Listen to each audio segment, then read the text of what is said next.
Good morning guys. आज हम लोग पढ़ने वाले हैं 27 जून के करंट अफेयर। उससे पहले हम लोग कल के क्वेश्चन का रिवीजन करेंगे। तो देखते हैं हमारा पहला क्वेश्चन क्या था। जितनी भी सहकारी बैंक हैं अभी वो आरबीआई की निगरानी में नहीं है, तो इसके लिए भारत सरकार ने एक अध्यादेश ला करके सभी सहकारी बैंकों को आरबीआई की निगरानी में लाने की घोषणा किया है। नेक्स्ट है हमारा कि एसबीआई के अनुसार लॉकडाउन के कारण प्रति व्यक्ति आय में कितने की कमी हुई है, तो 5.4% की गिरावट आई है प्रति व्यक्ति आय में। फिर हमारा कि किस राज्य सरकार ने इंदिरा रसोई योजना लॉन्च करने की घोषणा किया है, तो राजस्थान सरकार ने इस योजना को लॉन्च करने की घोषणा किया है। अगला हमारा कि कोरोना संकट से निपटने के लिए फ्रांस ने भारत को कितनी रकम देने के लिए समझौते पर हस्ताक्षर किया है, तो 200 मिलियन यूरो देने के लिए हस्ताक्षर किया है। फिर हमारा federation of Indian chamber of commerce and industry बोले तो फिक्की द्वारा आयोजित भारत के पहले virtual health care and hygiene expo 2020 का उद्घाटन किसने किया है, तो मनसुख मंडाविया ने इसका उद्घाटन किया है। नेक्स्ट हमारा विश्व बैंक के अनुसार 2017 के लिए क्रय शक्ति क्षमता के मामले में दुनिया की सबसे बड़ी अर्थव्यवस्था के रूप में भारत का रैंक क्या है, तो भारत इसमें तीसरे स्थान पे है। फिर हमारा कि गवर्नमेंट ई मार्केट प्लेस जिसे हम लोग जेम के नाम से जानते हैं, इन्होंने सभी नए उत्पादों को पंजीकृत करते समय विक्रेताओं के लिए क्या अनिवार्य कर दिया है, तो मूल देश का उल्लेख अनिवार्य कर दिया गया है यहाँ पे। अगला है हमारा कि उच्च शिक्षा संस्थानों के लिए मानव संसाधन विकास मंत्री द्वारा शुरू किए गए प्लेटफॉर्म का नाम क्या है, तो युक्ति 2.0। अगला हमारा कि कौन सा संगठन 30,000 वेंटिलेटर का निर्माण कर रहा है जिसे पीएम केयर फंड से ऑर्डर किया गया है, तो इसका नाम है भारत इलेक्ट्रॉनिक लिमिटेड। ठीक। फिर हमारा H1B वीज़ा जिसके आप लोग जानते हैं कि बहुत ही इंपॉर्टेंट है। अगर हम लोग सुंदर पिचई या सत्या नाडेला जैसे लोगों की बात करें तो वो भी इसी वीज़ा के तहत अमेरिका के नागरिक बने हैं। अभी इसे दिसंबर 2020 तक के लिए रोक लगा दिया। और किसने लगाया है, तो अमेरिका ने इस वीज़ा पे रोक लगाया है। अब हम लोग बात करेंगे पहले क्वेश्चन की। केंद्र सरकार ने हाल ही में प्रधानमंत्री मुद्रा योजना के तहत शिशु कर्ज श्रेणी, अब यहाँ पे जो शिशु कर्ज है ना, तो ये नहीं कि बच्चे की बात कर रहे हैं, ये मतलब एक छोटे कर्ज की बात कर रहा है। ठीक है, तो इस श्रेणी के अंतर्गत आने वाले छोटी राशि का कर्ज ले रखे कर्जदाताओं को कितने प्रतिशत ब्याज सहायता देने की मंजूरी किया गया है, तो 2% का ब्याज देने की सहायता का मंजूरी दिया गया है। ठीक है, पढ़ लेते हैं इसके बारे में। यहाँ पे प्रधानमंत्री मुद्रा योजना के तहत सभी शिशु ऋण खातों पर 12 माह की अवधि के लिए 2% की ब्याज सब्सिडी योजना को मंजूरी दिया गया है। इस योजना के तहत इसका उद्देश्य क्या है, सूक्ष्म तथा लघु उद्यमों की आर्थिक मदद करना जिन्हें कोविड-19 के कारण काफ़ी नुकसान हुआ है। और इसमें जो अनुमानित लागत आ रही है वो 1542 करोड़ रुपये अनुमानित लागत आ रही है, जिसका वहन कौन करेगी, तो इंडियन गवर्नमेंट इसको देखेगी। ठीक। अब बात आती है कि प्रधानमंत्री मुद्रा योजना की शुरुआत कब हुई है, तो 8 अप्रैल 2015 को इसकी शुरुआत हुई है। गैर कॉरपोरेट गैर कृषि लघु सूक्ष्म उद्यमों को 10 लाख तक का ऋण प्रदान करने के उद्देश्य से की गई थी। फिर हमारा भारत ने फिलिस्तीनी शरणार्थियों के लिए संयुक्त राष्ट्र राहत और निर्माण एजेंसी जिसे हम लोग क्या कहते हैं, United nation relief and work agency, इसके कितने मिलियन अमेरिकी डॉलर की सहायता किया है इसको, तो यहाँ पे कुल 10 मिलियन डॉलर की सहायता किया गया है। ठीक। इससे पहले साल 2020 में ही 5 मिलियन अमेरिकी डॉलर दिए गए थे, लेकिन यह राशि उससे अलग है। 10 मिलियन डॉलर की राशि को भुगतान आने वाले 2 सालों में किया जाएगा। ठीक। और इस सम्मेलन में भारत का प्रतिनिधित्व किसने किया था, तो विदेश राज्य मंत्री हैं वी मुरलीधरन, इन्होंने इसका नेतृत्व किया था।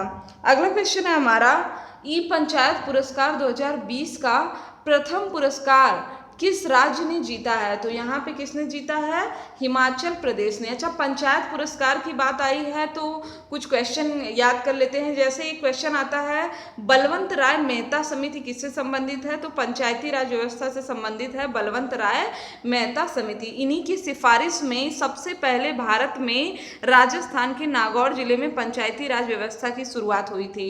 ठीक। और पंचायती राज दिवस कब मनाया जाता है, तो 24 अप्रैल को पंचायती राज दिवस के रूप में मनाया जाता है। ठीक, तो याद रखिएगा इन सबको।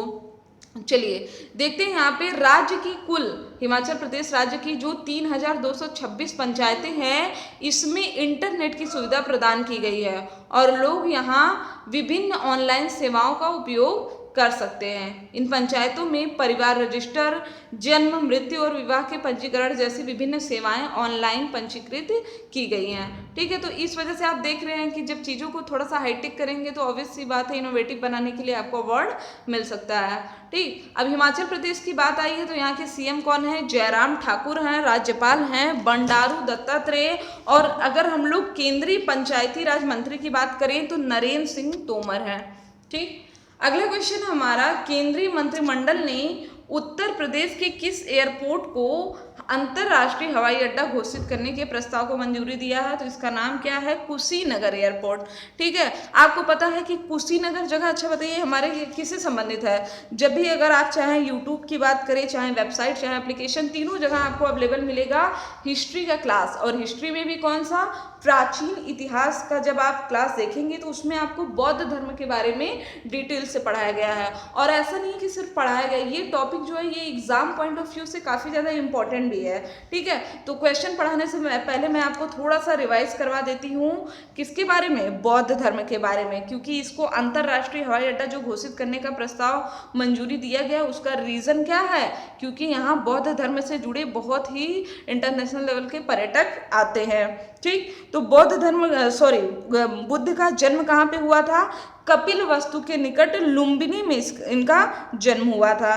ठीक है, सबसे ज्यादा उपदेश इन्होंने कहाँ दिए थे? श्रावस्ती में दिए थे। ठीक, और इनका महापरिनिर्वाण, जिसे हम लोग क्या कहते हैं, अंतिम दिन था उनका। और महापरिनिर्वाण मतलब इन्होंने अपना शरीर जो त्याग किया था उसको कहते हैं महापरिनिर्वाण। ये कहाँ पे हुआ था? तो ये हुआ था हमारा कुशीनगर में। ठीक, तो अब आप जान सकते हैं कि ये प्लेस कितना ज़्यादा इम्पोर्टेंट था। देखते हैं यहाँ पे 24 जून को सेंट्रल कैबिनेट की मीटिंग में यह फैसला हुआ है। इससे क्या होगा कि जो विदेश से तीर्थयात्री आते हैं उनको इजी हो जाएगा। और कुशीनगर के ही पास में लुम्बिनी है, उसके बाद श्रावस्ती और कपिलवस्तु, सबके बारे में मैंने बता दिया। यहाँ जन्म हुआ था, सबसे ज़्यादा उपदेश यहाँ पे दिए थे। ठीक है, और कपिलवस्तु के निकट लुम्बिनी में ही इनका जन्म हुआ था। अब कौन कौन से देश से श्रद्धालु आते हैं? तो थाईलैंड हो गया, कंबोडिया, जापान, म्यांमार, इन सभी देशों से लगभग रोज 200-300 श्रद्धालु कुशीनगर में पूजा अर्चना के लिए आते हैं। हालांकि अभी कोई नहीं आ रहा है। ठीक, चलिए अगला हमारा कि हाल ही में किस देश ने भारत की पहली योग यूनिवर्सिटी खोलने के लिए आधारशिला रखा है? तो सबसे पहले तो आपको एक क्वेश्चन बताना है। आपको पता है कि अभी हाल ही में अंतर्राष्ट्रीय योग दिवस मनाया गया है 21 जून को। कब मनाया गया? 21 जून को। 21 जून को दो और महत्वपूर्ण दिवस मनाए गए हैं, उसका आपको डिस्क्रिप्शन में यहाँ पे जो कमेंट बॉक्स है उसमें आपको बताना है। ठीक, तो ये आपके लिए आज का क्वेश्चन है कि आपको बताना है कि कौन कौन से दिवस मनाए गए हैं 21 जून को। चलिए अब यहाँ पे अगर हम लोग बात करें तो अमेरिका में आधारशिला रखी गई है पहली योग यूनिवर्सिटी की। ठीक, कहाँ पे? तो लॉस एंजलिस में इसकी स्थापना की गई है। स्वामी विवेकानंद योग फाउंडेशन के कुलाधिपति एवं प्रख्यात योग गुरु डॉक्टर HR नागेंद्र इसके पहले अध्यक्ष होंगे। मैंने आपको बता दिया था कि 21 जून को योगा डे मनाया जाता है और इस बार 6वां योगा डे मनाया गया है। और इस बार इसकी थीम क्या थी? Yoga for health, yoga on home. ठीक, तो अभी आ गया ऐप का इमेज। तो जिन लोगों ने अभी तक ऐप को इंस्टॉल नहीं किया है वो ऐप को इंस्टॉल कर लेंगे और अपना रेटिंग और रिव्यू देना मत भूलिएगा।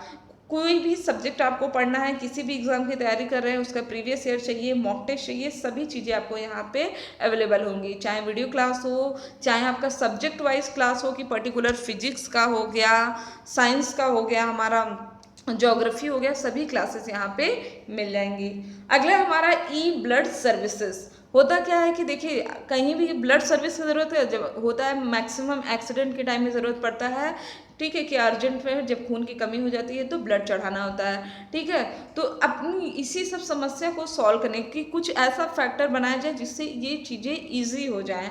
ठीक। अच्छा, अभी हाल ही में ब्लड डोनर डे भी मनाया गया, तो ये भी आपको कमेंट बॉक्स में बताना है कि ब्लड डोनर डे कब मनाया जाता है, क्योंकि इसी महीने में मनाया गया है। ठीक है, तो ई ब्लड सर्विसेज मोबाइल एप्लीकेशन किसने लॉन्च किया है, तो हर्षवर्धन, डॉक्टर हर्षवर्धन ने इसको लॉन्च किया है। देख लेते हैं इनके बारे में। केंद्रीय स्वास्थ्य एवं परिवार कल्याण मंत्री हैं हर्षवर्धन, और इसके साथ साथ इंडियन रेड क्रॉस सोसाइटी के अध्यक्ष भी हैं। इन्होंने E blood services mobile application launch किया है, जो कि एक डिजिटल इंडिया की योजना है। इसके जरिए कोई भी एक साथ 4 यूनिट खून की मांग कर सकेगा, जिसे ब्लड बैंक वापस लेने के लिए 12 घंटे तक इंतजार करेगा, और यह निर्धारित समय के अंदर ही ब्लड की डिलीवरी सुनिश्चित करेगी।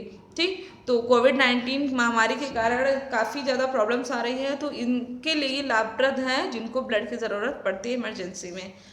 ठीक, चलिए देखते हैं हमारा हाल ही में किस जीव के लिए उड़ीसा के भीतरकनिका पार्क में 2 वर्षीय संरक्षण परियोजना की शुरुआत की गई है। तो यहाँ पे इसका नाम क्या है, फिशिंग कैट। ये आप इमेज देख सकते हैं फिशिंग कैट का। ठीक है, तो ये उड़ीसा में पाई गई है अभी। हालांकि अगर देखेंगे तो इसको IUCN की रेड लिस्ट में भी लुप्त प्राय श्रेणी में सूचीबद्ध किया गया है। इस संरक्षण परियोजना को वन विभाग द्वारा वित्त पोषित किया जाएगा। इसके साथ साथ जो फिशिंग कैट है, ये भोजन के लिए इस पार्क के जल निकायों में मछली एवं क्रस्टेशियंस का शिकार करती है, और इसके साथ साथ वनों के पास गाँव में या पशुधन एवं मुर्गियों का शिकार भी करती है। अगला क्वेश्चन हमारा कि विकेट कीपर बल्लेबाज रचेल प्रीस्ट ने अंतरराष्ट्रीय क्रिकेट से संन्यास लेने का ऐलान किया है। अभी मैंने आपको पढ़ाया था कि जो हमारा WWF होता है उसके फाइटर अंडरटेकर ने संन्यास लेने की घोषणा किया है। ठीक है, तो ऐसे आप कोरिलेट करके हमेशा पढ़ते चला करिए। अब बात आती है रचेल प्रीस्ट किस देश से बिलोंग करती हैं, तो ये बिलोंग करती हैं न्यूजीलैंड से। ठीक है, याद रखिएगा कहाँ से, न्यूजीलैंड से। इन्होंने 87 एक दिवसीय अंतर्राष्ट्रीय और 75 T20 इंटरनेशनल मैचों में न्यूजीलैंड का प्रतिनिधित्व किया है, और इनका जो क्रिकेट का करियर है वो 13 वर्ष तक चला, और न्यूजीलैंड की कैपिटल क्या है, वेलिंगटन है। फिर हमारा अंतर्राष्ट्रीय मुद्रा कोष द्वारा वर्ष 2020 में भारतीय अर्थव्यवस्था में कितनी गिरावट आने का अनुमान है, तो यहाँ पे कुल कितनी गिरावट आएगा, 4.5% की। अच्छा, 4.5% आया, इसी को आप उल्टा कर देंगे 5.4%। तो अभी SBI ने बताया है कि प्रति व्यक्ति आय में इतने की गिरावट आई है, 5.4% की। ठीक है, ठीक, तो अभी देखते हैं यहाँ पे वर्ष 2020 के लिए भारतीय अर्थव्यवस्था में तो 4.5% की गिरावट आई है, लेकिन वैश्विक अर्थव्यवस्था में 4.9% रहने का अनुमान लगाया जा रहा है, और 2021 में वैश्विक विकास दर कितना होगा, 5.4%। यह इतनी इंपॉर्टेंट क्यों है, क्योंकि 1961 के बाद अब तक सबसे निम्न विकास दर को ये दर्शा रहा है। हालांकि 2021 में भारतीय अर्थव्यवस्था एक अच्छे परसेंटेज के साथ 6% की विकास दर को हासिल कर लेगी। फिर हमारा खिलाड़ी पूर्णिमा जनेन का निधन हो गया 42 वर्ष की उम्र में। वह किस खेल से जुड़ी थी, तो निशानेबाजी से जुड़ी थी। ठीक है, तो इनको 2 साल से कैंसर की बीमारी थी, और अभी इनका निधन हो गया है। ISSF world cup, Asian championship, Commonwealth championship में इन्होंने प्रतिनिधित्व किया है। इसके अलावा 10 मीटर एयर राइफल स्पर्धा में नेशनल रिकॉर्ड भी बनाया है। साथ ही महाराष्ट्र सरकार द्वारा शिव छत्रपति पुरस्कार भी इनको मिला है। तो ये था हमारा आज की इम्पोर्टेंट क्वेश्चन। अगर आपको वीडियो अच्छा लगे तो चैनल को सब्सक्राइब करें, शेयर करें और लाइक करना ना भूलें। डेली अपडेट्स पाने के लिए बेल आइकन पर जरूर क्लिक करें। Thank you friends, thank you so much.